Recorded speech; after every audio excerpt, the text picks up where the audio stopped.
Masya Allah tak kudu ingat aing cai mani jadi kieu nang Allah engke bakal ka Allah. Urang tuturkeun aturan Allah tuh ulah sok sambarangan bakal balik ka Allah. Aslina urang mah lain mudi kadeuleu ieu lain. Aslina manusia mah roh anu diciptakeun ku Allah leuwih awal di alam roh. Awak urang mah ieu mah taneuh menang nyieut tidak turab minha khalaqnakum ti taneuh aing nyeun sia. Wa fiha nu'idukum aing bakal ngabalikeun ka taneuh. Ti taneuh ka taneuh urang. Kasep tinggal kasep kubur. Jore tinggal jore kubur. Gelis tinggal gelis kubur. Nu jore mah geus hirup kene ge kubur bae.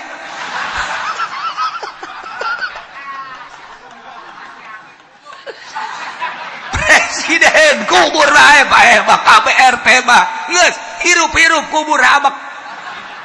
Kubur bae kabeh. Tina taneuh balik kana taneuh. Ai anu roh, ai aslina manusia roh. Roh aslina mah urang. Awak mah tina taneuh dibalikeun ka taneuh kubur. Macam-macam kuburana. Aya anu dina beuteung buaya, beuteung maung, beuteung gajah, macam-macam. Aya anu di Padang, blak dibalikeun ribuan manusia ku ari. Teu puguh. Kena tsunami wallahu alam di mana. Ragag di kapal das jadi abu kabeh. Teu nyaho. Eta mah sapira awak. Min turabin ila turabin. Aslina manusia roh. Berhadapan langsung jin Allah roh ketika orang maut. Cirina ketika orang paeh keluar roh. Awak geus teu disebut jelema deui mayit ngaranna. Janazah ngaranna. Bangke ngaranna. Dek dikamanakeun mayitna, dek dikamanakeun janazahna, dek dikubur di mana bangkena? Bangke urang. Aslina roh urang manusia mah roh. Anehna jelema kunaon ngurusan awak bae nu bakal dikubur roh tepat di urusan. Bloon-bloona jelema ketika jadi pejabat jana ngurusan awak bae. Di kantor kaimah ngurusana duit sakadar jang beuteung dahar hilum poka salat roh aslina jelema ketika jana paeh dikubur bupati tinggal bupati, gubernur tinggal gubernur, jenderal tinggal jenderal, presiden raja tinggal raja. Roh nu berhadapan jeung Gusti Allah kunaon sia teu pernah urusan roh nu bakal babalik ka Allah. Tah kagoblogan jelema teh di dieu ngaji teu daek roh gering. Roh teh gering. Awak mah kadaharanana sang daging nginum jang awak kurang sehat ya be komplek. Ayo sia aya koreng-koreng panasilin babari teh kos kitu batu. Ayo urusan bae awak, ayo urusan ku sia awak. Unggal peti hudang KHS ke hudang deui ngurusan awak malulu anu engkena bakal dikubur. Nyawa zarah nyawa eueuh engke urang geus paeh mah. Roh urang kunaon teu diurusan, teu dikenalkeun ka Gusti Allah, diajakan ngaji harare sejasa.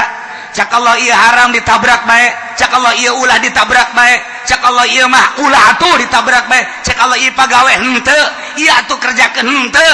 Roh ngajerit di jero awak urang teu diurusan. Cie emang kumaha gitu.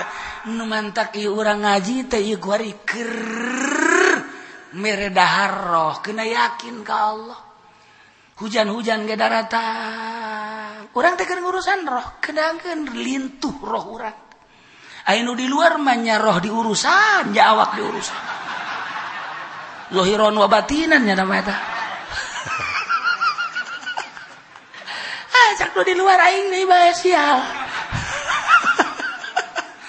Aturan makan urusan roh urusan awak wayahna puasa heula.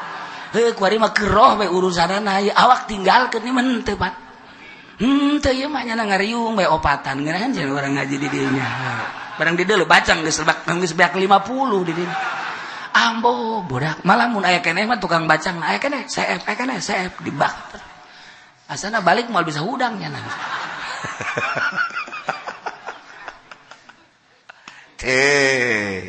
Babar ieu. Ieu ge pae 70. Satu hari satu malam. Yaumun wa lailatun. Dipertanyakeun kunaon make jeung disiksa Gusti. Qala Ibnu Abbas, cek Ibnu Abbas nu mantak disiksa li annahum lam yuzailu qaumahum hina abadul ijla. Bongannyana teu pernah misah ti kaum anu nyerembah kana anak sapi. Bongannyana teu pernah mentolelir ka jelema anu inkar. Bongannyana teu pernah dakwah. Menyelamatkan diri saat batur munkar, saat batur inkar, saat batur maksiat, saat batur nyembah ka pedet nya nama nyelamatkan diri bae geus ka Gusti Allah eta teh bagus tapi disiksa bae tetep ku Allah. Ieu lah hesena jadi kiai di dieu ngomong salah teu ngomong salah.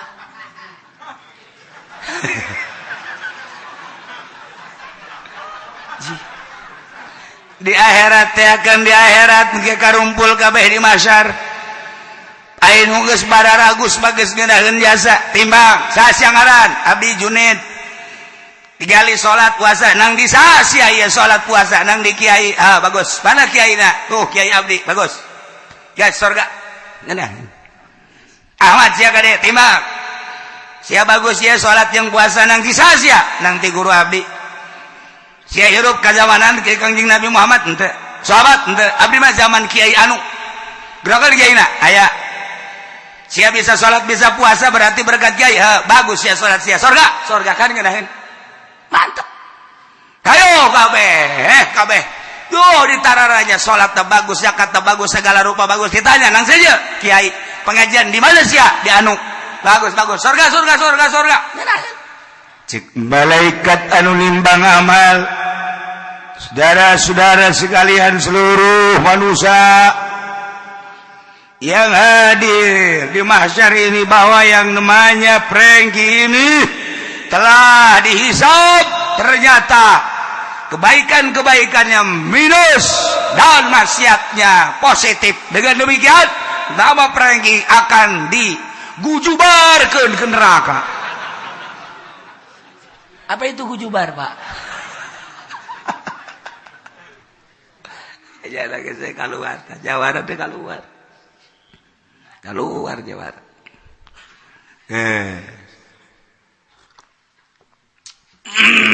Barang keluar, malaikat. Enon sia. Abdi mung sosoranganan ka neraka panas. Deuna ge cek saha neraka teu panas. Sia hayang jeung saha ka neraka? Jeung kiai.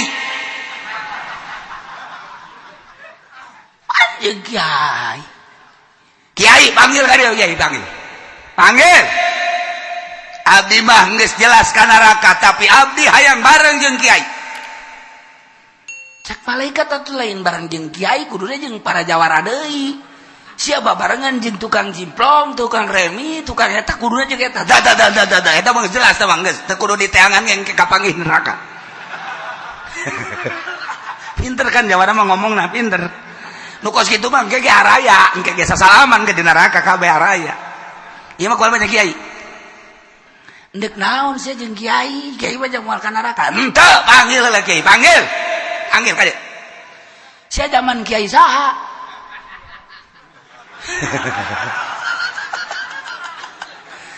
Abdi zaman Ki Fudoli.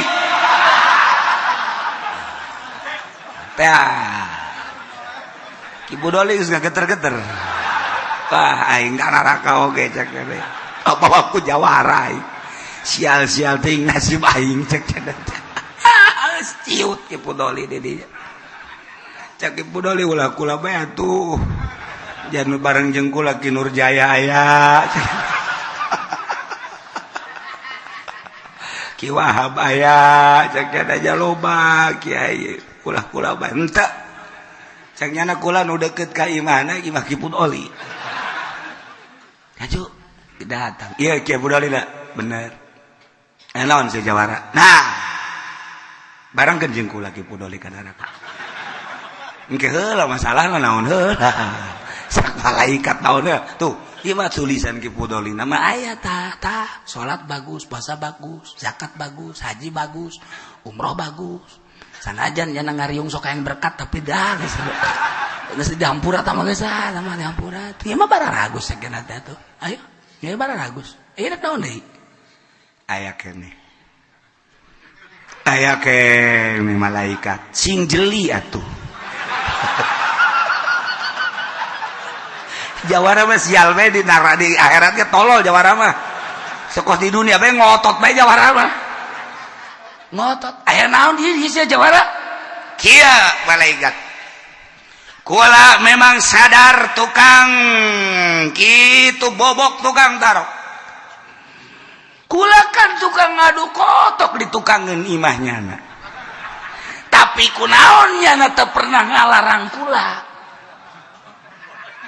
diantepkeun ku nyana nafsi nyana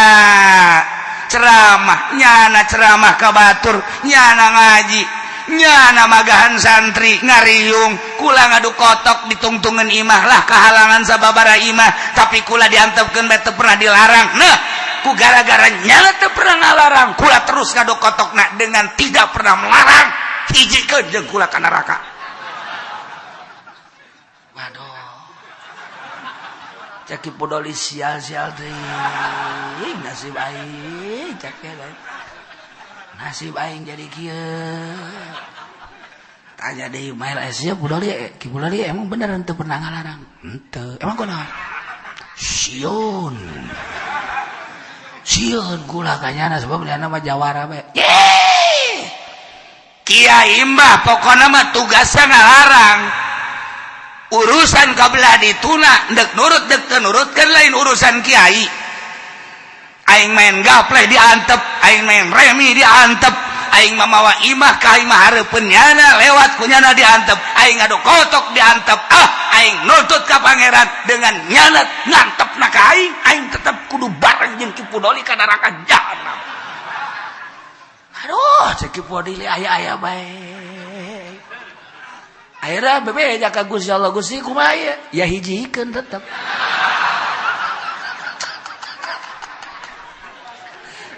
hijikeun ieu nu beratna teh nu berat teh kiai teu ngalarang munkarat dihijikeun ulah naon garang-garana ngeunah sebab naon dititahna ge amr ma'ruf nahi munkar nu tadi mah nu dititah ma'ruf ngarurut surga kabeh nu narurut ngararaji di majelis narurut di podium ngaji narurut surga tapi Jawara anu henteu pernah dilarang lantaran sieun ke lantaran naon ke tetep bae nyana engke ngadakwa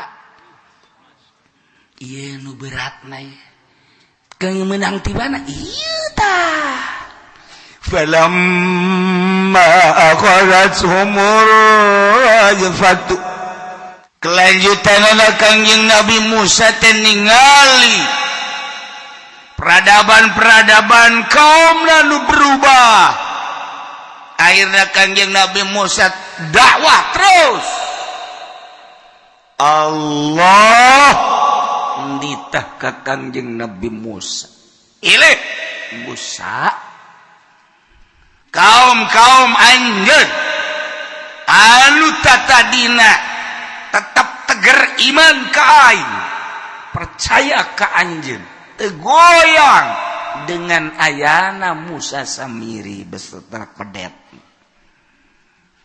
cokot 70 tila 12 golongan 12 kopila per kopila genep kali 12 10 kali genep 20 2 kali genep 12 jadi berarti 72 nu dipinta ku Gusti Allah 72 deui ulah milu ternyata akur jeung nu milu ganjaranana tertinggalah Kalib jeung Yusha. Wakhtara Musa qaumahu sab'ina rajula. Dipilih ku Kangjeng Nabi Musa 70 ti kaumna. Kaum eta teh mimman lam yabudu al-ajlanun teu ari ibadah ka pedetnya nama bener-bener nuturkeun aturan Kangjeng Nabi Musa. Percaya bahwa pangeran teh Allah.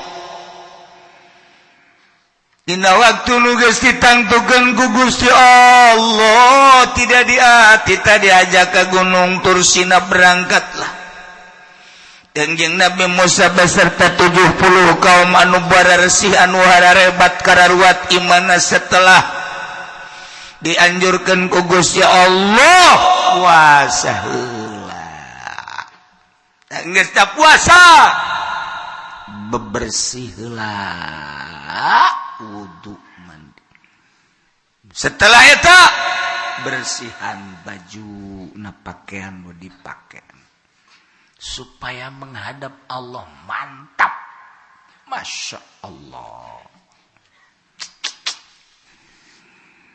Barang sesuai jeung perintah Gusti Allah ja memang imana kuat ieu tamanu 70 mah berangkatlah Kangjeng Nabi Musa alaihi salam menuju Gunung Tursina mimiti Kangjeng Nabi Musa naik ti heula. Setelah naik turunlah mega cahaya anu luar biasa. Digupai ku Kangjeng Nabi Musa nu 70-an narae kabeh ternyata indahna luar biasa. Di tengah-tengah kalimpudan ku cahaya nu 70 nu geus bararesih zahiran wa batinan ngadenge kana mukalamahna Kangjeng Nabi Musa jeung Allah.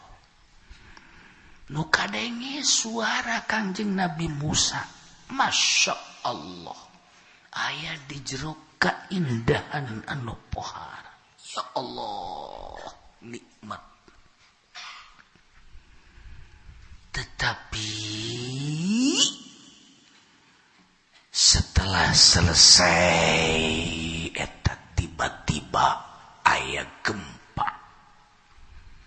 Goncangan bumi anu dahsyat. Dahsyat teh lain lalagaan. Tidak bisa terkendali. Goyang. Gunung Tursina teh pohara. Goncangan anu pohara. Ku pohara-pohara na goncangan tidak bisa menguasai diri masing-masing. Lap pingsan cek sakaul paeh kabeh. Paeh. Masya Allah. Paeh. Sapoe-sapeting paeh. Kakarak tadi jadi hudang kendai ku Gusti Allah. Hudah. Masya Allah.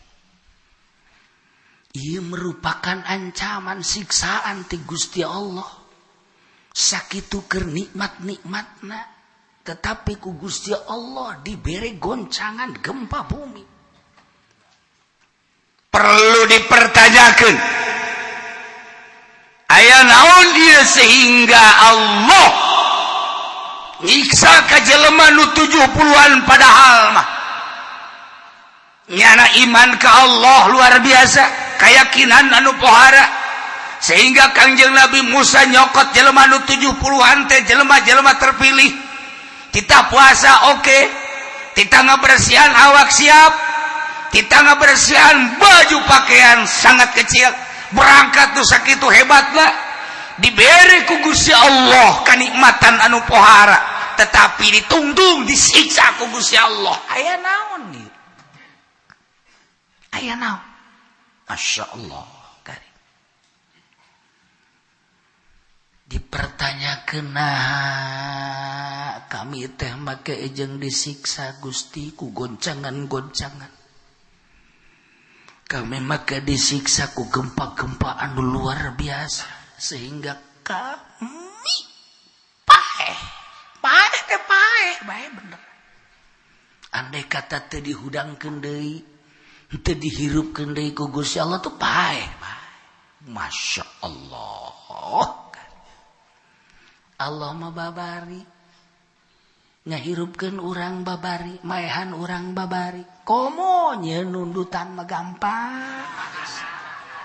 Kecil tamang geus kos kitu. Dibere cuaca tiis, haju jauh jeung kiaina. Dihareup aya kopi jeung rokok. Eta waktu geus sagat menduku. Cek nya sial aing kaget batungtungna.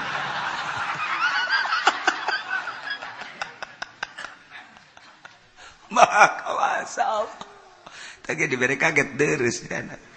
Itu kaget-kaget amat beblon jasa. Lah kieu sok kaget-kaget bae cek nya tuh. Kiai atuh kula-kula masing-masing bae sih cek eta. Hayu bae sih kieu ulah sok ngomong kos kitu cek nya teh. Kami kiai cek nya. Kami mah keur penting pentes kiai. Nonton naon tuh?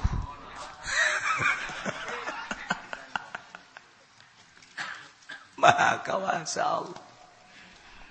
Jadi babarieun Allah mah. Ulah-ulah kakarak ieu aya keneh jelemana anu pernah didongengkeun ku kula teh apa? Jelema teu pernah ibadah ka Gusti Allah. Gawena ngagalian kuburan nyokotan boeh bae.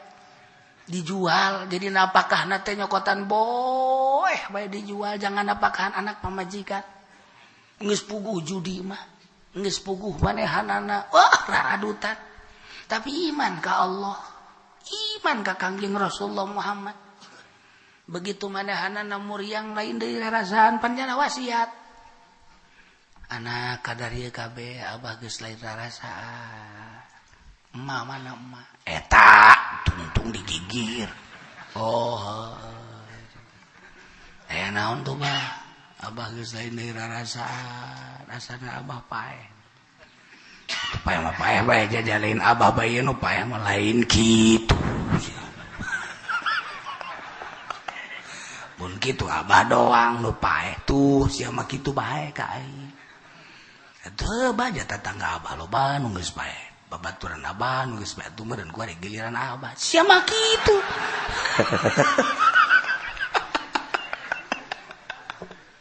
Hajar naon tuh bah? Abah kieu kapan sieun jasa ka Gusti Allah. Sinaon tuh bah? Pan abah sok kadege wejangan-wejangan ti kiai. Naon bah? Di akhirat teh pan Gusti Allah boga surga jeung neraka nu bener dikasorgakeun nu salah dikanarakakeun. Juk. Pan abah mah hirup kayaoan Gusti pan jore jasa abah mah. Ih, sakanya aku lagi bener patuh, pan siapa? Mabok aya di abah, zina aya di abah, judi aya di abah, haju abah mapan napakah tegagali kuburan neangan boeh jangan apakahan masia jeung sia. Burung kula ieu tina boeh paingan, kula kadang-kadang jadi pocong. Aja ku babah. Abah mah wasiat bae mun abah bae. Abah mah belum bae. Ih bah, ulah tuh urang mah Islam ngajian. Belum wasiat sia ulah teh. Belum. Geus belum kumpulkeun areng-areng abah.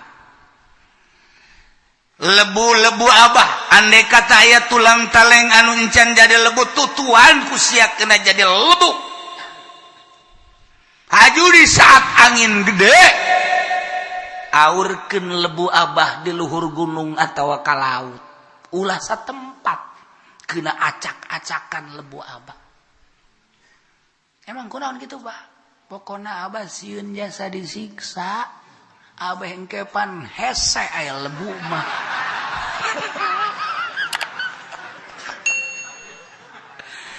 Cak anakna bener oge nya. Siap-siap laksanakeun wasiat Abah. Siap bah. Tak Abah tenang, Abah geus lah cukup, Abah geus moal disiksa. Eueuh bae geus bos. Geus kayakinan Abah geus kos kitu geus. Hal geus bah. Geura paeh bae. Je.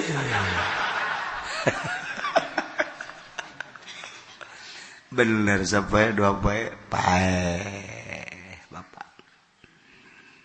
Aya musyawarah anak-anakna jeung pamajikanana yang di jeung mah.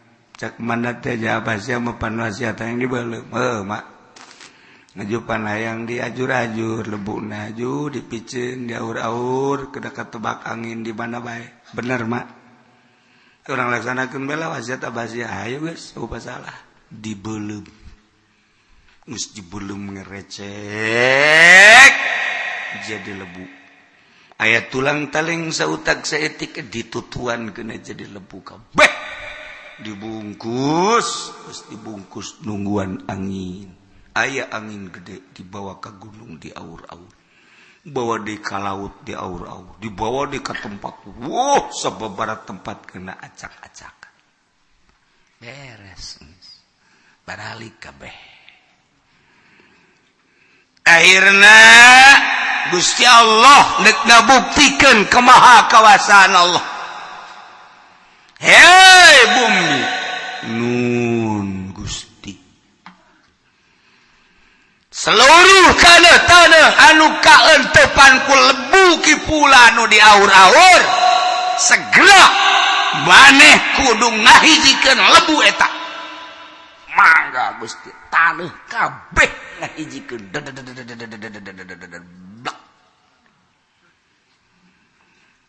Lebu-lebu nu geus kahiji jadilah maneh kipulan. Blak jadi deui. Tanya ku Gusti Allah. Pulan. Aidep daja kasihan naon sababna eta sia make jeung hayang dibeuleum. Sagesta dibeuleum kemudian jadi lebu, sagesta aya tulang taling kudu ditutuan kena jadi lebu. Haju kudu diaur-aur di angin anu gede, di luhur gunung, di laut jeung di mamana. Naon coba maksud sia? Gusti, abdi teh ku sieun-sieunna kasiksa Gusti. Pan sieun kasiksa teh sia kudu make jeung dibeuleum. Kayakinan abdi ka Gusti teh sugan bae ai dibeuleum mah jadi lebu teh geus eueuh abdi, jadi abdi deuk disiksa da hese.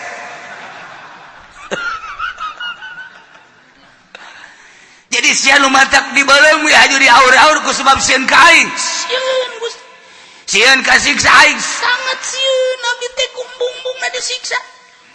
Abdi mah ieu teh bener-bener ngaku dosa abdi sakolong langit nyundul ka langit ku dosa abdi, tapi abdi iman ka Gusti, abdi percaya ka Gusti jeung ka Rasul Gusti. Rasul nu nyaritakeun bahwa aya surga jeung neraka. Sangkilang abdi bajidor, Gusti tetap sieun di ka nerakakeun. Maka tindakan terakhir abdi wasiat supaya di aur-aur awe Gusti teh nyiksa ka abdi ku sebab abdi percaya jasa ka Gusti. Pulan ku sebab sia sieun ka aing sehingga boga tindakan kitu geus bae ku aing dihampura sia geus moal dikanarakakeun dikasorakeun bae geus kuat. Gusti nun jasa tuh abdi di kasorga ku sebab naon boga keyakinan sia jeung sia sieun ka aing tuh. Jadi urang lamun sieun ka Allah nyaan sieunna dihampura ku Gusti Allah. Nu mantak jelema lamun nonton main bola we eta mah teu sieun ka Allah. Belum tah mah. Kecuali nyana cara tadi minta dibelum di aur-aur. Geus cek ulama kuari madek bajidor mah bajidor bae. Maling-maling bae, korupsi bae, zina bae. Los engke wasiat bae ka pamajikan. Aing mah pangmeuleumkeun bae ngadengikeun surah Ki Uci kamari. Awe aing di akhirat teh disiksa. Bagas dilaksanakeun tungtungna di dunia dibelum, di akhirat dikerbekkeun di neraka. Tungtungna disiksa dunia akhirat. Maksudna mah yakinna boga kayakinan anu pohara ka Gusti Allah. Ieu mah keur carita gampangeun Allah mah. dikumpulkan lebu-lebu nunggus di mana ge dihijikeun dijadikeun urang deh. Masya Allah. Atuh tadi dage urang cai mani. Tadi dakan urang cai mani. Cai mani mah atuh lamun dikeluarkeun ti peuting haju dikagelaskeun isuk-isuk haju ku urang pake sarapan ja embung. Sanu daek nyuruput cai mani. Gila nu aya. Tapi kan dibentukan ku Gusti Allah nu gagah jadi Mike Tyson, jadi Muhammad Ali, jadi Norton. Jadi pemain bola, jadi Kempes, Ronaldo jeung saja mana. Pohara tuh. Jadi politikus, Jimmy Carter, jadi George Bush, jadi Pak Harto, jadi Idi Amin. Apa pohara aja saya teh jelema Masya Allah. Di samping nu bararagus para nabi, para rasul. Keun tambah jelema-jelema anu geus dilalur urang kuari anu di pasar gawena eta cai mani, anu di kantor eta cai mani, eta kos kitu nu kuari jadi bupati emang bupati lain cai mani cepedut, anu kuari jadi dandim cai mani eta teh kos kitu teh nu kuari jadi raja Jokowi cai mani ambelan ku sia Ahok atuh cai mani sia cai mani bedegul teuing si cai mani. Maha kawasa Allah tina cai mani jadi urang, jadi lalaki, jadi awewe. Masya Allah. Aya nu geulis, aya nu jore, aya nu kasep, aya nu jore. Cai mani kan kabeh ge. Engke bakal dikembalikeun ku Gusti Allah. Sianang jin aing tina cai mani, ku aing dijadikeun manusia. Inna khalaqnal insana min nutfatin amsyajin nabtalihi faja'alnahu sami'an basyira. Inna hadainahu sabila imma syakira wa imma kafura. Inna a'tadna lil kafirina salasila wa aghlala wa sa'ira. Innal abrara yushubuna. Terus dan selanjutnya. Tina nutfatin amsyaj, cai mani lalaki jeung sperma opum awewe dihijikeun. Selama 9 bulan nyana di jero rahim borosot keluar jadi si Juned. Kan? Wah, urang cai mani urang. Masya Allah, tak kudu ingat aing cai mani jadi kieu nang Allah engke bakal ka Allah. Urang tuturkeun aturan Allah tuh ulah sok sambarangan.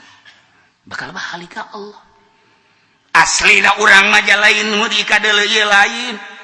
Aslina manusia mah roh anu diciptakeun ku Allah leuwih awal di alam roh. Awak urang mah ieu mah taneuh menang nyieut tidak turab minha khalaqnakum ti taneuh aing nyieun sia. Wa fiha nu'idukum aing bakal ngabalikeun deui ka taneuh. Ti taneuh ka taneuh urang. Kasep tinggal kasep kubur, jore tinggal jore kubur, gelis tinggal gelis kubur, nu jore mah geus hirup kene ge kubur bae.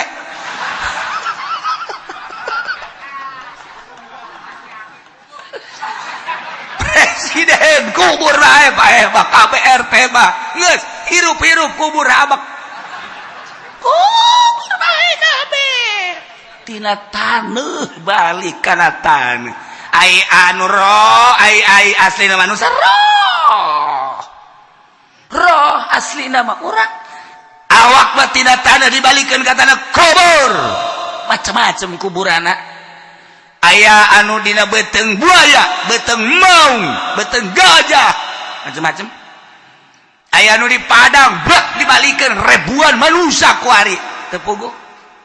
Kena tsunami wallahu alam di mana ragag di kapal dah jadi abu kabeh tinggal eta mah sapira awak min turabin ila turabin aslina manusia roh berhadapan langsung jeung Allah roh ketika orang maut cirina ketika orang paeh keluar roh awak geus teu disebut jelema deui mayit ngaranna janazah ngaranna bangke ngaran.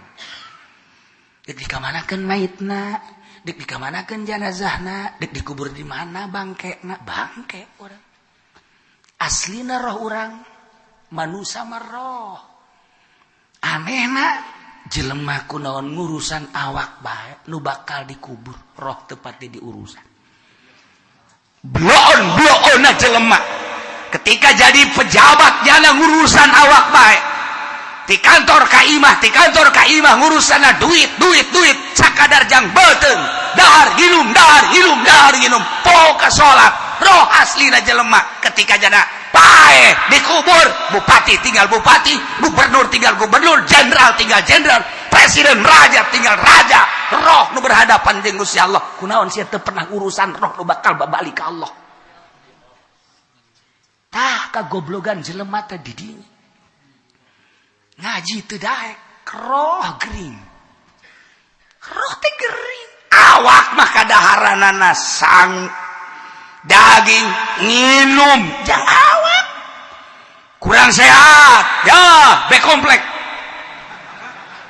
ayo sia aya koreng-koreng panasilin babari teh kos kitu bantu ayo urusan bae awak ayo urusan Gusti awak unggal peti hudang ka HS ka hudang deui urusan awak malulu anu engkena bakal dikubur nyawa zarah nyawa eueuh ke urang geus paeh mah roh urang kunaon teu diurusan teu dikenalkeun ka Gusti Allah diajakan ngaji harare sejasa cak Allah ieu haram ditabrak bae cak Allah ieu ulah ditabrak bae cak Allah ieu mah ulah atuh ditabrak bae cak Allah ieu pagawe henteu ieu atuh kerjakeun henteu roh ngejerit di jero awak urang teu diurusan cie emang kumaha gitu nu mantak ieu urang ngaji teh ieu kuari keur mere dahar roh kena yakin ka Allah hujan-hujan ge daratan urang teh keur ngurusan roh kedakeun lintuh roh urang aya nu di luar mah nya roh diurusan nya awak diurusan zahiron wa batinan nya nama eta cak nu di luar aing deui bae sial aturan makan urusan roh urusan awak wayahna puasa heula kuari mah keur roh bae urusanana awak tinggalkeun ni mah teu pan teu ieu mah nya ngariung bae opatan ngeunaheun cenah urang ngaji di dieu nya barang di dieu bacang geus beak 50 di dieu ambo budak malah mun aya keneh mah tukang bacang aya keneh CF di bak asana balik moal bisa hudang nya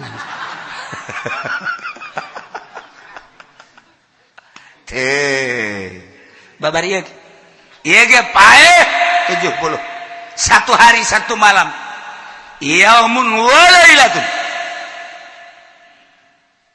dipertayakeun kunaon make jeung disiksa Gusti qala Ibnu Abbas cek Ibnu Abbas nu mantak disiksa li annahum lam yuzailu qaumahum hina abadul ijla bongannyana teu pernah misah ti kaum anu nyerembah kana anak sapi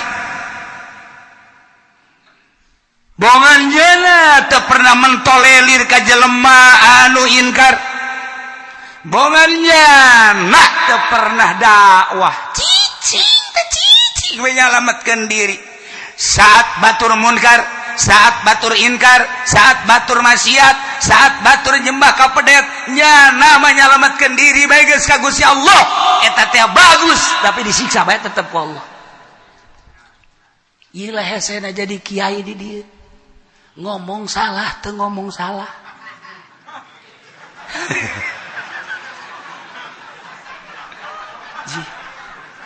di akhirat teh akan di akhirat ge karumpul kabeh di mahsyar ain geus bararagus bageus ngeunaheun jasa timbang saha ngaran abdi Junaid tigali salat puasa nang di saha ieu salat puasa nang di kiai bagus mana kiaina tuh kiai abdi bagus ya surga ngeunah Ahmad sia kade timbang sia bagus sia salat yang puasa nang di saha sia nang ti guru abdi sia hirup ka zamanan kiai Kangjeng Nabi Muhammad henteu sahabat henteu abdi mah zaman kiai anu berapa kiaina aya sia bisa salat bisa puasa berarti berkat kiai bagus sia salat sia surga kan ngeunaheun mantap ayo kabeh tuh ditararanya salat teh bagus zakat teh bagus segala rupa bagus ditanya nang saja kiai pengajian di mana sia di anu bagus surga ngeunaheun tak jawara. Timbang jawara. Salat minus 0, derajat. Puasa minus 18. Parah. Sedekah minus 20. Min kabeh. Peribadatan puasa, zakat, sholat minus. Masya Allah. Main simpong, wow, 100%. Bener. Remi mantap. Rolet mantap. Kasino mantap. Domino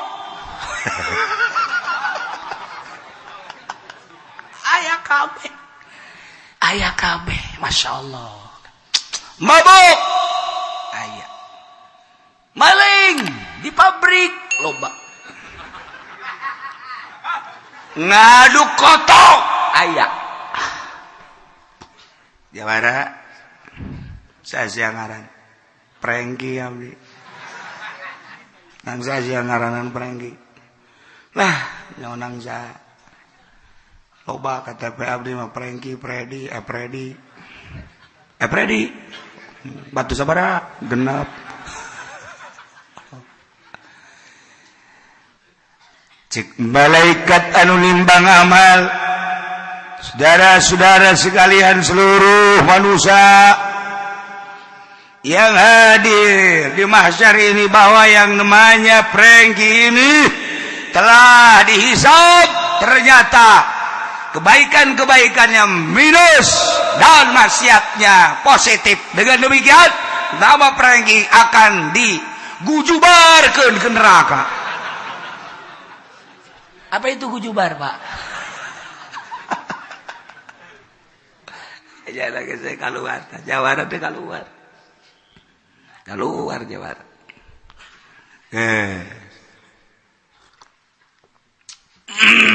Barang keluar, malaikat. Enon sia. Abdi mung sosoranganan ka neraka panas. Deui nage cek saha neraka teu panas. Sia hayang jeung saha ka neraka? Jeung kiai. Anjeun kiai. Kiai panggil ka dieu, kiai panggil. Abdi mah geus jelas ka neraka, tapi abdi hayang bareng jeung kiai. Cek malaikat atuh lain bareng jeung kiai, kuduna jeung para jawara deui.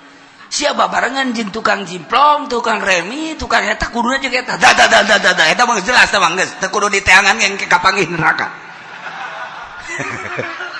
Pinter kan jawara mah ngomongna pinter. Nu kos kitu mah engke ge araya, engke ge sasalaman ke di neraka kabeh araya. Ieu mah kumaha banyak kiai.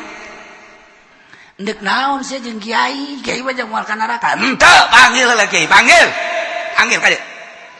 Sia zaman kiai saha?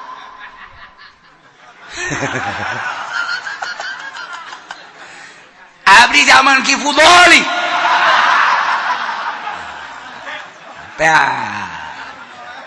Ki Fudoli geus gageter-geter. Wah, aing ka neraka oge cek teh. Apa aku jawara. Sial-sial ting nasib aing cek teh. Ciut Ki Fudoli di dieu. Cek Ki Fudoli ulah kula bae atuh. Jangan bareng jeung kula Ki Nurjaya aya. Ki Wahab aya, cek aja loba kiai. Kula bae henteu. Cek nyana kula nu deukeut ka imahna Ki Fudoli. Aju datang. Iya Ki Fudoli da, bener. Naon si jawara. Nah. Barengkeun jeung kula Ki Fudoli ka neraka. Engke heula masalahna naon heula. Sak malaikat naonnya tuh ieu mah tulisan Ki Fudoli nama aya tah salat bagus, puasa bagus, zakat bagus, haji bagus, umroh bagus. Sanajan nya ngariung sok hayang berkat tapi dah geus dihampura tah mah geus mah dihampura. Ieu mah bararagus sakeuna teh tuh. Ayo, ieu bararagus. Ieu naon deui? Aya keneh.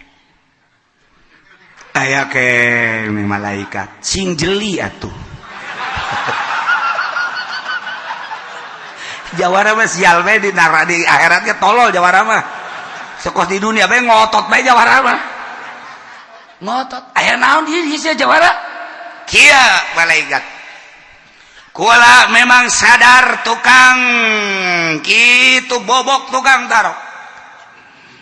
Kula kan tukang ngadu kotok di tukangeun imahnyana. Tapi kunaon nyana teu pernah ngalarang kula. Kula diantepkeun ku nyana nafsi-nafsi nyana ceramah, nyana ceramah ka batur, nyana ngaji, nyana magahan santri ngariung, kula ngadu kotok ditungtungan imah lah kehalangan sababara imah, tapi kula diantepkeun bae teu pernah dilarang. Nah, ku gara-gara nyana teu pernah ngalarang, kula terus ngadu kotokna dengan tidak pernah melarang, hijikeun jeung kula ka neraka. Waduh. Caki podoli sial-sial teh nasib aing cak nasib aing jadi kieu tanya deui mail sia podoli ki podoli emang beneran teu pernah ngalarang henteu emang kunaon sieun kula kanyana sebab liana mah jawara bae kiai mah pokona mah tugasna ngalarang urusan kabelah dituna dek nurut dek tenurutkan lain urusan kiai. Aing main gapleh diantep, aing main remi diantep, aing mamawa imah ka imah hareupeun nyana lewat kunyana diantep, aing adu kotok diantep, aing nuntut ka pangeran dengan nyana ngantepna ka aing tetep kudu bareng jeung Ki Podoli ka neraka jahanam. Aduh, cek Ki Podoli aya-aya bae. Akhirnya bebe jaka Gusti Allah Gusti kumaha ieu? Ya hijikeun tetep.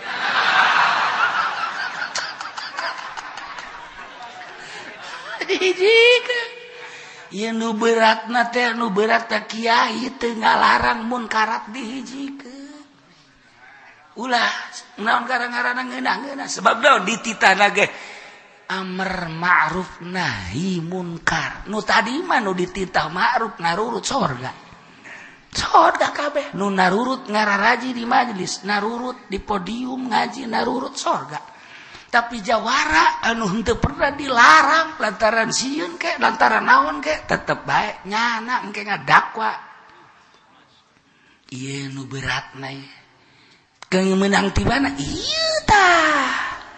Falamma akhadhat humur rajfatu nu mentak ieu nu 70 sakitu barara Gusta disiksa ku Gusti Allah dengan goncangan-goncangan gempa bumi nu dahsyat datang kapaekan ieu teh merupakan siksa cek Ibnu Abbas lianahum lam yuzailu qaumahum lantaran manehanana henteu pernah misakeun ka kaumna hatta abadul ijla sehingga kaum-kaum ngibadahan ka anak sapi nyala henteu pernah mentolelir nyala henteu pernah dakwah janu dakwah nama Kangjeng Nabi Harun nu mantap Kangjeng Nabi Harun teu kuateun ge dakwah anu ngabantuan nu iman ka Kangjeng Nabi Musa aya ngan cara ricing me ku cicingna disiksa ku Gusti Allah berat nu mantap ulah mengocoprak bae ge sabodo nyaritakeun pamarentah korupsi nyaritakeun pemerintah korupsi kajen teuing nyana benduk aing moal kebal hirup di dunia nyanana ge bakal jadi sampah masyarakat jeung teu aing mah dibenduk ku nyana aing mah nyaritakeun kredit haram deuk di dieu nya deuk henteu pokona mah asal nyaritakeun we hukum ti Allah kredit ala kos kitu teh 2 akad haram deuk ditentang ku kiai desa bodoh deuk ditentang ku nu kredit los lantaran engke di akhirat aing engke kunyana bakal didakwa hai ji kita mangke kamar lemon nu kredit diasupan ka neraka bus asup ka neraka begitu diasupkeun ka neraka nyana ajol-ajolan saya abdi Haji Pendi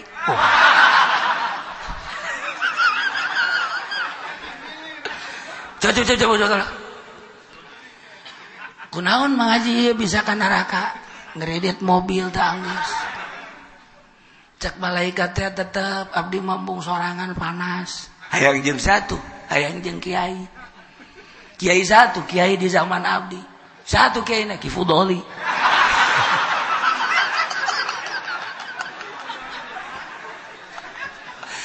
kunaon tuh iya Haji Peni make jeung hayang kiai atuh ngahiji bae jeung nu para kredit deui oh tamatu geus teu kudu dicaritakeun ka paranggih ge di neraka ieu mah abdi mah hayang jeung kiai bae emang kulon sebab abdi ngredit teu pernah ditegor-tegor ku nyana malah nyana nginjeman mobil bae ka abdi oh sakieu na Ki Fudoli bener kunaon atuh Ki Fudoli eta teu pernah jarekanan atau teu pernah nganasehatan butuh abdi sekali-sekali nginjem ke mobilnya oh Gusti Allah hijikeun habek ngagujubar kabehan tuh kan ai kitu mah geus diceritakeun haram begitu aya nu nungtut Ki Uci cenah eta kudu dihijikeun cak nu ngridit ya emang ulah sebab kula ngridit teu pernah kitu ditoel-toel ku nyana pung ke jamaah heuh tidak boleh sademong ke di ditu demo aing ngadenge nyana nyaritakeun haram kredit aja sia kredit aing mah ngredit terus jadi nyana anu ka neraka aing mah aman ye Ki Fudoli doang anu ka neraka dipimpin ku Haji Pendi ya nah iyalah urang ketika aya munkarat nu mantap kula mandek bawel bae kajen teuing dipake ka bendu ge kajen ketika aya kiai dibere duit ku pamarentah nyen proposal eta teh duit haram kajen kula mah di benduan ge sebab eta teh lain jang kudu pondok pesantren eta mah duit ti APBD jang masyarakat eta mah duit rakyat getih eta teh lain kudu dibangunkeun ka pondok pesantren lain kudu jang masjid. Nah didinya lah kula mah sok ngomong bae kiai-kiai anu ngajukeun proposal eta teh lain kiai nu kos kitu mah penjahat berlabel kiai cenah bendu jeung teuing kula mah di bendu ge geus siap jasa ajo engke di akhirat nyana dipanggil kula geus ngomong kitu bae geus di mana sih cenah letak haramna mun hayang nyaho mah lamun yayasan ngajukeun proposal teh 100 juta anu turun mah 50 juta bocor 50 juta malah aya nu ngeri aya hiji proposal ngajukeun 500 juta di pondok pesantren kemudian DPR anu nandatangani DPR anu ngabantuna begitu turun 500 juta dibikeun ka pondok pesantren yayasan nama 150 juta berarti tekor sabaraha 350 juta emang aing teh nyaho jasa lillahi ta'ala Allahu akbar per detik ieu nyaho jasa jelema nyaho yayasan nyaho DPR anu memperjuangkeun age insyaallah nyaho jasa insyaallah nyaho jasa haram eta DPR nanu jelas geus haram jasa korupsi nyana ngajukeun haram memfasilitis tuh siapa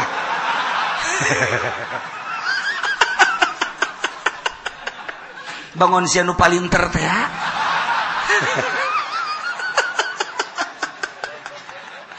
jasa eta kakarak hiji encan dicaritakeun nu samiliar encan jauh ieu sanya di Kabupaten Tangerang nyaho insyaallah kulanya DPR lagi nyaho yayasan lagi nyaho cenah kiai kok bisa nyaho kitu emang gaib tanah panyanana bebeja kae sabaraha yayasan nu bebeja lantaran kan nyerian ngajukeun sakean turun sakean ngajukeun sakean turun sakean kumaha cenah ieu kula jih eta kumaha cak DPR teh goblok jasa si bebeja dibayar ka Kiai Uci teh tolol teh teh jadi bae nyanyahoun sia ta aing nu tolol bego ji urang adu tolol jeung sia ayo kula mah bawel kajen abe naon di akhirat aing aman mana geus sakala rupa geus carita-caritakeun korupsi geus caritakeun urusan yayasan geus caritakeun proposal geus kredit geus beres begitu di sidang ku malaikat Haji Uci siap Mana pernah nyaritakeun tentang kredit salat siap? Coba salah satu saksi Haji Mamun. Emang Haji Mamun aya lamun teu ondangan? Aya jada. Jauh dua tekukula diceritakeun we jarang ngaji di zaman abahnya nama.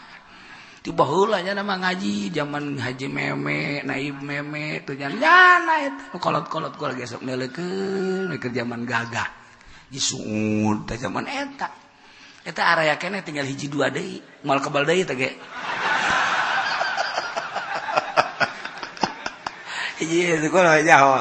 Kiai haji teh nyaraos etikan pan bae ngajina. Pakai sepeda, pakai motor gelas etik nyaho jadi si A si B si C si Haji Ahadu nyaho masuk ngaji terus kabelah dia terus si Picung ka dia nyaho. Atuh Ki Soleh baheula masuk ngaji kabelah dia mah teu barang masuk Golkar aju teu ngaji. Jajan nyaranaho terus di Gemborna Ki Muhtar atuh nyaranaho aja. Terus detik teh nyaho sa nu nyaho atuh mantap Haji Mamun kula sok diomong bae beusi Haji Mamun kuna eta mah nyana mah titipan abah ngaji tiba heula nyana mah datang ka kuari muriang bae saksi jabat tuh 1 2 pernah kamu nyinggung korupsi terhadap pemerintah? Sangat Pak, bahkan dari mulai papan atas sampai papan buruk Pak. Saya jelasin satu persatu kalau dijelasin mulai dari Abu Rijal Bakri dan lain sebagainya saya tahu. Perkorupsian di kabupaten pun saya sangat tahu. Sebab pemasukannya saya tahu ada 4, sekian triliun yang digunakan sekian saya tahu. Untuk PNS sekian persen, untuk pembangunan sekian persen, yang ditilap sekian saya sangat tahu. Dan saya sering singgung. Adapun dia benci sama saya, leg-leg Gus ya benci. Aing mah salamat tuh cak malaikat. Bagus C, bagus. Nges, aing mah diamankeun ku Kangjeng Nabi Muhammad. Mantap. Tinggal aing ngadadah dadah bupati, gubernur, camat. Tinggal nyana bae tulungan atuh aing pan aing osok korban. Korban duit siapa? Duit pemerintah. Duit pemerintah nonsen. Namun duit Cihayu tah mantap. Lamun ka masjid duit pribadi terima, lamun duit pemerintah ulah. Korban duit pemerintah, oh masalah ngan teu jadi ganjaran. Betulinnya anak panu korban tah mah. Betulinnya anak nu korban tah mah. Ngan sakadar referensi doang emang korbannya lain atuh jangan duitnya nama saeutik. Malah mah keluarkan korban 20. Tapi nu keluarkan 15. 5 lagi kemana yang 5 lagi? Mati. Mati di mana? Mati di mana? Di perjalanan. Masuk ke mana? Kandang bupati. Ini kumaha coba. Iya kan bahaya. Ye, emang aing teh nyaho. Ulah sok sombong cenah sia ki uci aing mah iku aya sombong bae. Bae henteu teu bae. Sia mah benerkeun bae onggoh.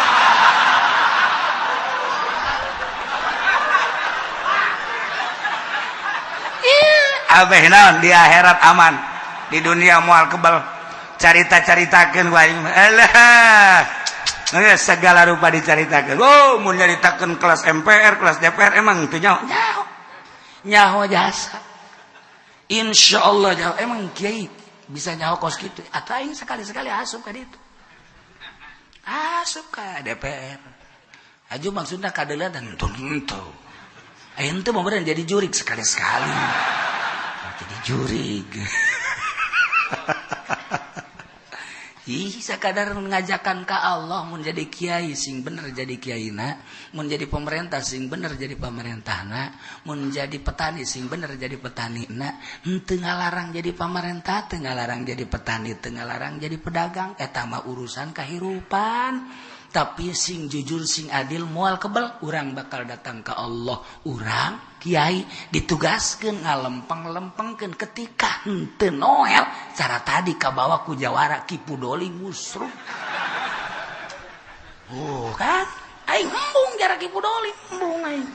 Tetep nyalametkeun diri. Metek anu ngadu kotok ku aing didatangan. Dai seueur sok ngadu kotok bae atuh menang teh le menang. Ade sit aing. ada loba nu bendueun kajen siap jasa dipakai ka bendu kuno ngadu kotok kuno judi kuno mabok kuno zina kuno korupsi nyanda berendueun nyaho kula ge jelema nu bendu masalah ngan kula da teu bendu kula mah teu bendu sebabna tugas ngan sakadar mepelingan anu engke mere hidayah mah Gusti Allah Subhanahu wa taala. Nah iyalah ku gara-gara anu 70 teu pernah mentelelir teu pernah peduli terhadap peradaban anu berubah ibadah lain ka Gusti Allah tapi ibadah ka anak sapi nu dibawa ku Musa Samiri nyana ku Gusti Allah disiksa ketika jelema pararaeh Kanjeng Nabi Musa neuleuh jelema sing golepak sedih ceurik qala rabbi law syi'ta ahlaktahum min qablu wa iyyai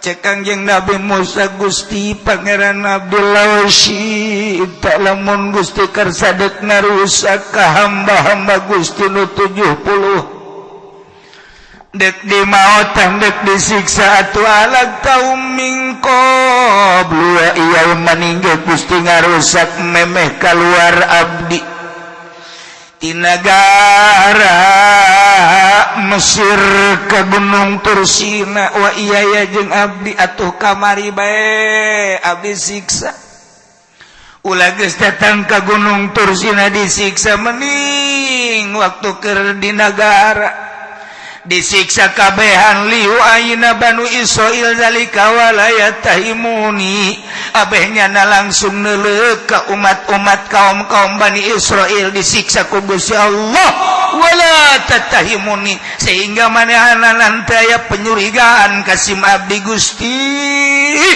mun ku Gusti deuk disiksa ayeuna atuh maning kamari bae memeh berangkat nah Gusti make jeung nyiksa ayeuna engke lamun abdi balik sorangan ieu kaum pararaeh mana teuing curigana meureun kaum Bani Israil tuh Musa berangkat ka Gunung Tursina nu 70 pae dibuluh berarti ku Musa Gusti ulah sampikeun ka kitu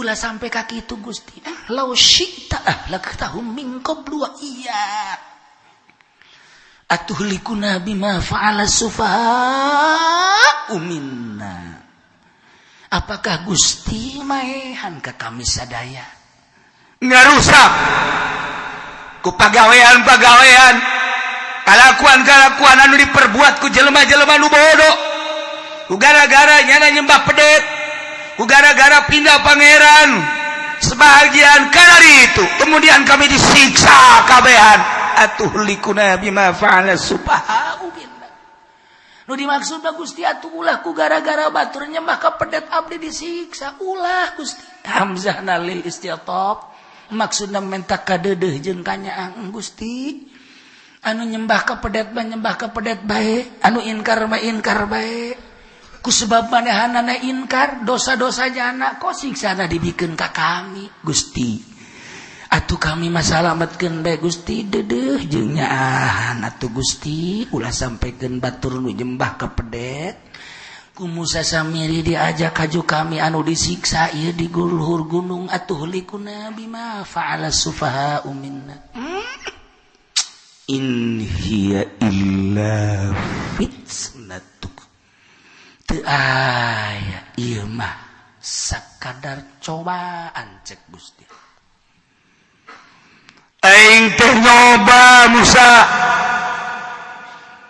ketika maneh munajat ke Gunung Tursina mukalamah jeung aing kaum teh dicoba ku aing ketika ditinggalkeun ku anjeun sebagai pembawa risalah ieu teh kaum deuk dicoba ibadahna aing teh nyieun Musa Samiri aing nyieun kaistimewaan kabisa Musa Samiri yelah tina perhiasan kaum Kipti emas perak jeung sajabana dihijikeun dijieun anak pedet sehingga anak pedet bisa nyarita bisa ngomong bisa sasada bisa buka lama ku aing dicoba man usaha kaum ngagelok atawa henteu nang aing nyoba in hiya illa fitnatu tudillu biha man tasya wa tahdi man tasya.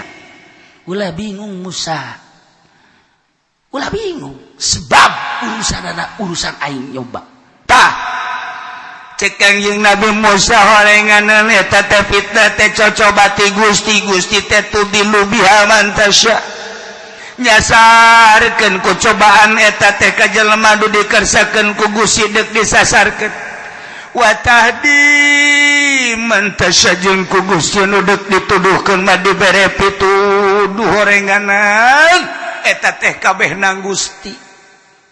Khususnya di zaman Kangjeng Nabi Musa, umumna di zaman urang timbul berbagai permaksiatan tetuh gereja nang Allah hakikat nama dek nyoba ka kaum muslimin mukminin Kabupaten Tangerang. Coba sia ayana gereja didinya belok apa moal dibangun kelenteng hakikat nama nang Gusti Allah makhluk Gusti. Bupati teh menandatangani gereja, menandatangani kelenteng dan lain-lain sebagainya, menandatangani pihara. Eta teh kapan makhluk aing bupati, urusan bupati dorakana eta mangke di akhirat. Nah, aing dek nyoba ka kaum di Kabupaten Tangerang belok moal.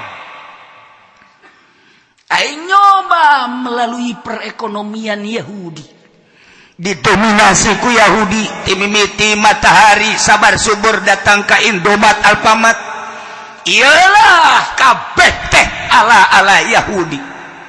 Kemudian di toko-toko elit BSD misalnya didinya geus tertera seperti di Abu Dhabi, di Dubai, di luar negeri minuman keras timimiti nu leutik datang ka nu gede.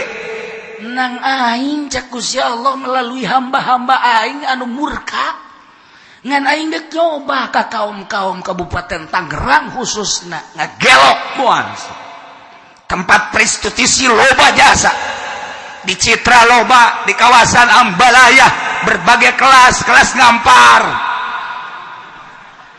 kelas misbar kelas itu leangan kosong kelas hotel motel dan lain sebagainya eta teh pada hakikat bakan nang aing. Emang nang sahanang melalui jelema biadab nu ku aing diciptakeun. Ieu teh jang nyoba ka anak-anak muda di Kabupaten Tangerang khususna. Jang tokoh-tokoh saha anu dakwahna kenceng, anu ngalarang, saha pemuda anu bisa mempertahankan akidahna, saha jawara anu kembali tina lembah-lembah hitam kemudian ke lembah putih. Saha lamun henteu dicoba kitu bual kanyahoan mana kiai nu gagah jeung mana kiai nu henteu gagah. Lamun teh dicoba model kitu mana pemuda anu kuat akidahna jeung mana nu teu kuat. Lamun teh dicoba ku aing ku hujan moal kanyahoan ku hujan mana nu ngaji mana nu teu ngaji. Cobaan sarua bae. Ternyata begitu dibere hujan 70% ngaringkuk di iman. Cobaan sangkilang nu ngaji ka dieu ge henteu murni nu tadi teh lantaran nyana embung kampange jeung polisi sakitu ente cenah kiai yang murni rek ngaji teu mang geus teh urusan nyana jeung Allah aing mah keur ngomong bae teh urusanna ya kanyawan ieu beungeut anu merengut jeung henteu mah. Coba terus engke kitu bae berputar dunia ini berputar. Engke aya jelema naon kitu ngaranna itu jelema nu dugalah. Engke ditimpali deui ku Gusti Allah jelema anu Gatot Kaca. Datang deui Arjuna, datang deui Samyaji, datang deui kitu Cepot. Datang deui engke ka dieu si Gareng, datang deui ka dieu si Semar, datang deui terus Kombayana. Woi datang deui pan cenah kiai nya rokok sekarang itu. Dan disiap aing ge nyaho teh. Datang tuh. Atuh gitu baik terus baik. Datang zaman Soeharto jel Gus Dur lawana. Datang deui zaman SBY. Datang deui saha, datang deui terus. Ketika tandingna deg dirusak berarti ku Gusti Allah. Kuari di luhur teh kosong. Indonesia kuari keur kosong nu berjuang di atas. Bagian agama aya Habib Lutfi hiji sosoranganan nyana datang. Sosoranganan lain lalagaan, sosoranganan nyana. Sebab nyana mah teu termasuk ikut di NU secara praktis, teu pernah ilu ti ieu ge sebab nyana mah di thariqah. Tapi nyana ingin memperjuangkan agama. Nyana mohon perlindungan ketika kemari multaqo datanglah sababaraha menteri menta di itu rekomendasi presiden, alhamdulillah merekomendasi. Datanglah di Turki, datanglah di Maroko, datanglah di Baghdad, datanglah di Malaysia, datanglah di Amerika, datanglah di Tunis, datang dunia kelas. Nah, ieu teh naon ieu deuk nyaritakeun negara anu keur carut marut. Indonesia khususnya umumna dunia Islam cuma cerita kabeh nyaritakeun bener organisasi ieu nyaritakeun pangbenerna organisasi ieu nyaritakeun pangbenerna organisasi ieu nyaritakeun pangbenerna di antara organisasi kitablah hiji sarua bae Al-Qur'an tapi kenapa tidak pernah menyatu eta nu deuk diobrolkeun di multaqo teh. Banten nu menang undangan hanya kula ngan teu ka ditu tapi nyaho. Kok bisa nyaho sih ulah loba omong sih. Ulah loba omong pesantren hanya babaraha pesantren. Mesti nama orang NU nu aktif tapi henteu. Hese nyaritakeunana ku ari carut marut. Dek mempersatukeun bangsa jeung negara, agama di jerona. Minimal ulah coplok ieu teh sabaraha provinsi. Kahiji. Nomor kedua, ulah terlalu ngarasa bener sorangan. Coba kita duduk bersama. Matak laun coba dijadikan Irak geus porak-poranda, Suriah geus porak-poranda, Yaman porak-poranda. Masih terus Yahudi bakal ngarusak berbagai negara. Indonesia sangat diperhitungkan untuk dirusak. Tetapi Amerika membaca sekian lama dikristenkeun kok tidak berhasil. Sekian lama diwahabikeun kok tidak berhasil. Melalui organisasi, melalui partai PKS, tetapi sangat kuat. Ada apa sih?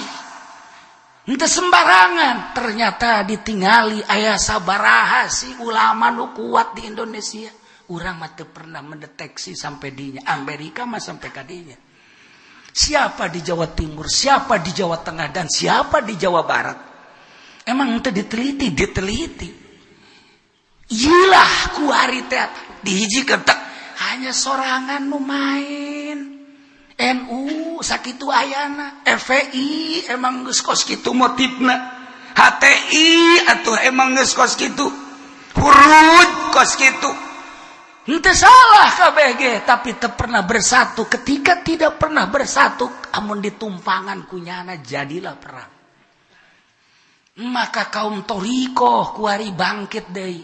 Yuk urang kumaha carana untuk mempersatukan bangsa jeung negara. Supaya urang teh memiliki ieu negara urang. Nusantara Indonesia teh milik bangsa Indonesia.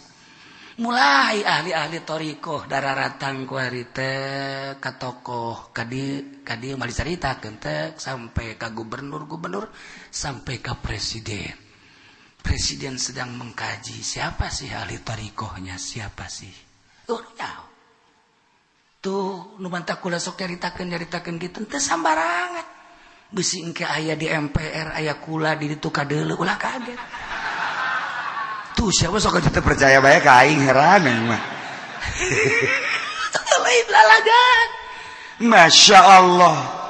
Kuari mulai dihisap Indonesia. Oh, ternyata pola pikir Indonesia berlai, sangat luhur, sangat maju, sangat dominan. Sebab telah membahas bukan Indonesia saja, membahas Suriah, membahas Baghdad, membahas Yaman, membahas Turki, membahas negara-negara ASEAN. Terus bagaimana cara menyatukannya? Geus kaambeul ku hari ku Amerika. Maka NU ikut main, Kiai Hasyim Muzadi ditonjolkan kembali. Yeay, nu mentak ge, ulah macaan koran bae, ulah deulean TV bae, lamur mata sia. Mana kan ngaji ku aing dibejaan ku hari. Yeay, sebab nu bergerak tiba heula thariqah. Kemenangan Baghdad di tangan thariqah, kemenangan Indonesia khususnya Banten di thariqah, Kiai Hasyim Asy'ari melalui thariqah, Yaman melalui thariqah, Suriah melalui thariqah. Ketika geus acak-acakan thariqah, sebab berjuang tanpa thariqah.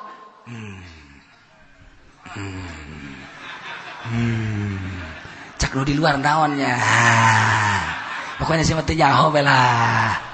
tuh, berjuang di organisasi tanpa ieu teu jalan, berjuang di partai tanpa ieu teu jalan, tipu doli pidato tanpa ieu teu jalan, Haji Pendi maca mamaca kutub-kutub robani tanpa ieu teu jalan. Teu bangsa dihianat ku Tuan Syabdul Qadir.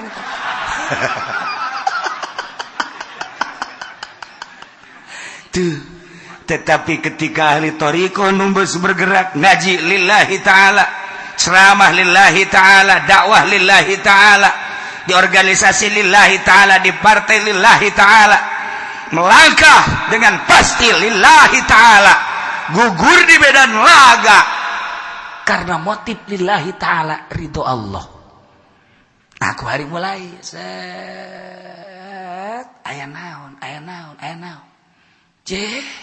tah karak sapotong tah carita tah karak sapotong tah waduh geus jam 10:30 karak sapotong ieu mantepnya sih lantaran ieu deuk nyaritakeun Nusantara ieu mah lain lalagaan ieu mah bakalna saha ieu nu jadi pelopor engke saha nu jadi pemersatu engke bakal.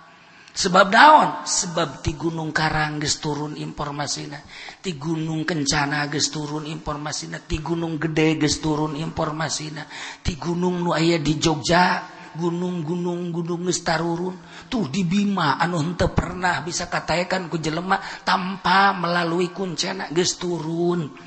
Nyaritakeun naon ieu sarua? Nyaritakeun kebahayaan Indonesia. Lamun geus tarurun nu ku sekarang itu mulailah da turunakan ka ahli thariqah nu kos kararito mah beda deui nu turun ka Haji Pendi kan juri betul kamang-mang nu turunanna teh bangsa kuntil anak nu turunan atuh ieu mulai ya Allah ya Rabbi. Nah nu mantak aya naon di Indonesia kok bisa jadi kuat kieu. Amerika ge kaget. Masya Allah. Tuh. Atuhlikuna bima fa'ala sufaha'u minna in hiya illa fitnatun. Fitnah, cobaan. Aya naon bage cobaan.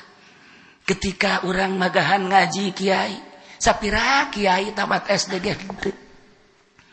Haju tamat nama SD ijazahna ge geus di dahar rayap. Sapotong aya sapotong eueuh. Begitu datang partai Golkar nyana ilu kiai goblok. Kurang gede gob. Sia tah nu neruskeun. Sakola henteu naon henteu ilu di partai. Ayo geus kumaha tuh? Ngadoakeun kiai mah, ngadoakeun ulah ilu sebab mun ilu mah kabere asal geus kabere moal beres.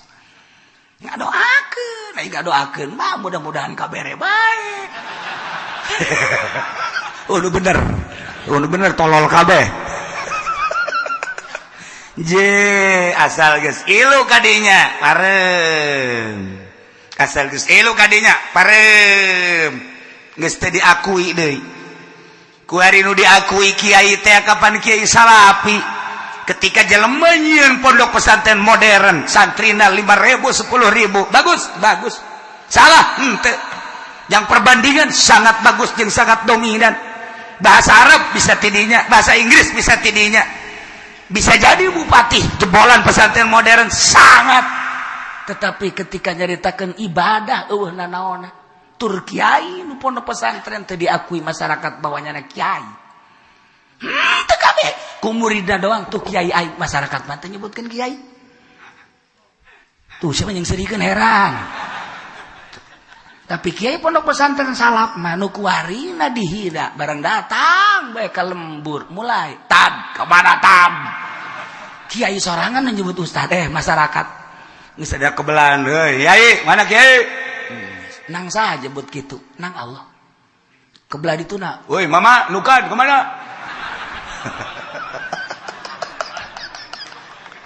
jadi mulai geus tuh sebab naon sebab ai kiai modern mah kapan aya sekat jeung masyarakat tadi aku kiai ku masyarakat tapi kiai salap mah kiai bulan henteu ka mana henteu waduh kiai mah tuh enon penting ngariung oh ya siap ngariung menang dua poe kiai hampura kunaon abah kula paeh pangmandiankeun siap yang ngising didinya kiai didinya kiai nu mandian geus beres di pandian kiai bungkus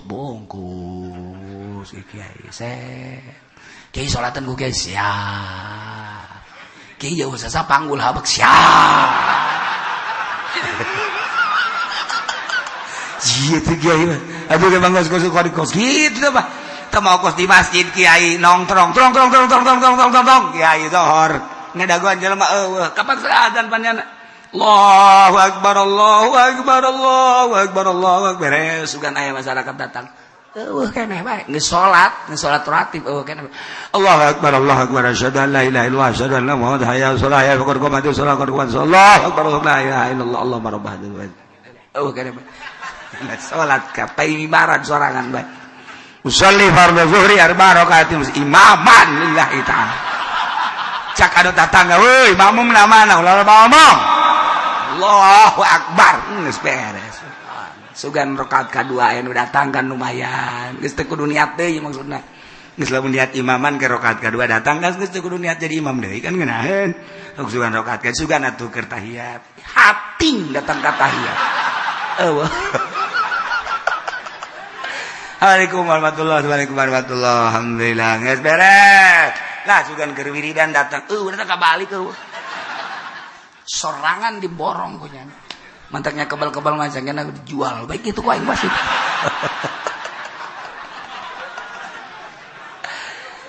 tapi lain kitu masalahna ya dicaritakeun sote nyana terus bae dohor asar magrib isya sorangan duaan tiluan aya bae terus nyana imaman eueuh bae terus istiqomah ngaranna di dinya kade sebulan 2 bulan setahun 2 tahun Allah ku istiqomahna nyana kabeh menghormati si anu aya mah itu getol jasanya nama aya jelema ka masjid bae alhamdulillah aku lagi kadinya nyager kerek bae di masjid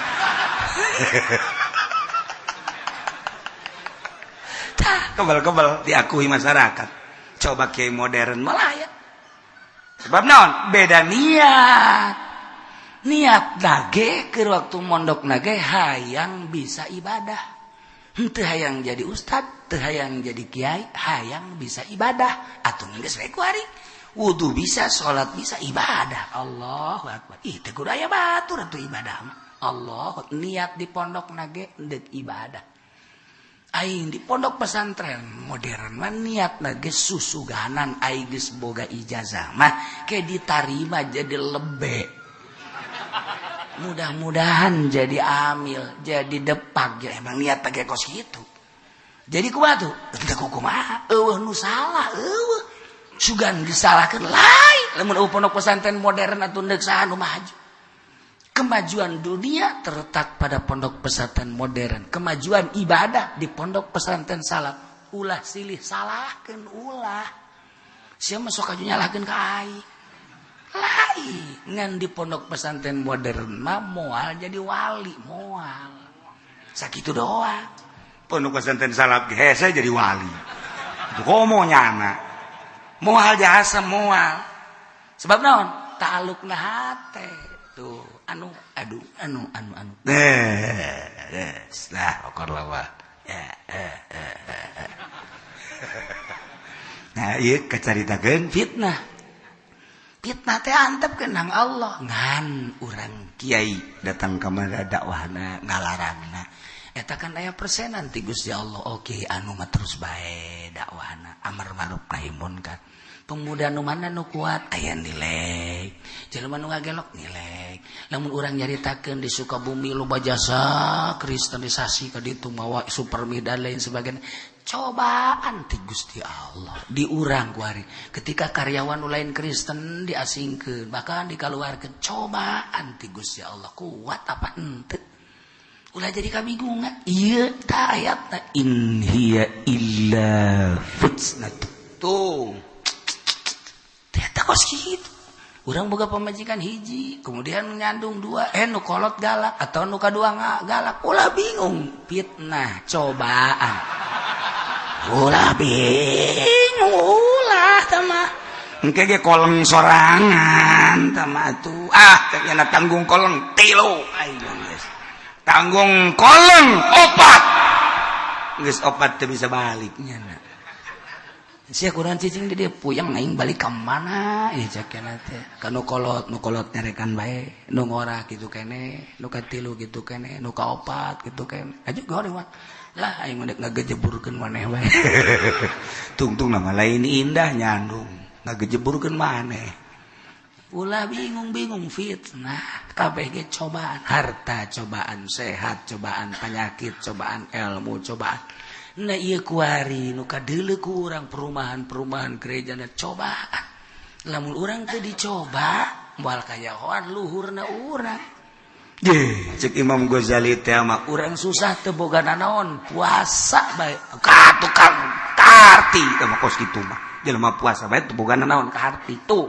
jelema mah mun di restoran puasa karek hebat jelema cenah teh mah cicing bae sorangan bae di imah tuh pantes cicing bae di imah sorangan aju teu loba omong atuh pantes ngariung coba tah di loba jelema nya cicing bae eta karek hebat atuh ai cicing bae di imah di kamar berarti loba omong atuh pantes bisa teu kabeh kos kitu mah teu nah lamun aya jelema narurut ka urang ngaji atuh pantes tah di tengah-tengah jelema anu teu nurut ka urang ngaji eta hebat ngaranna nu kos kitu parangsana anta walina faghfir lana oh Gusti terenganan nurunkeun cocoba ja Gusti anu nyasarkeun kanu ku Gusti rek disasarkeun nuduhkeun kanu ku Gusti nu rek dituduhkeun atuh sadaya-daya orenganan tama mutlak dadu Gusti atuh Gusti abdi tadi cumarios ka Gusti lawan syita halak tahu min qablu wa iyai hampura Gusti faghfir lana Gusti muga ngahampura ka abdi sadaya warhamna Gusti muga ngarahmatan ka abdi sadaya bere hampura bere kadeudeuh da Gusti mawa anta khairul ghafirin Gusti mapang bagus-bagus tanu ngahampura lantaran makhluk mah ngahampura kadang-kadang aya tumpanganana aya tungganganana aya udang di balik batu daek aing ngahampura ka sia asal anu ku aing nu mantak dihampura sebab sia mah anu Allah mah tanpa aya unsur-unsur mere hampura jeung rahmat tanpa aya gorod-gorod nu lain iskuning Allah mah mun geus kahampura ngahampura bae mun geus karahmatan ngarahmatan bae kitulah hararudang deui dihampura ku Gusti Allah Masya Allah mudah-mudahan urang kabehan dibere kuat nandangan fitnah ti Gusti Allah dibere teger sakilang fitnah ambalaya dibere akidah urang mantep ka Gusti Allah bisa ibadah ka Gusti Allah dengan mantap dihijikeun jeung para wali-wali Allah dihijikeun jeung ahli-ahli Allah diberi pangampura jeung rahmat Allah dibarakati ummul Quran Al-Fatihah Bismillahirrahmanirrahim Alhamdulillahi rabbil alamin arrahmanir rahim maliki yaumiddin iyyaka na'budu wa iyyaka nasta'in shiratal mustaqim shiratal ladzina an'amta 'alaihim ghairil maghdubi 'alaihim waladdallin.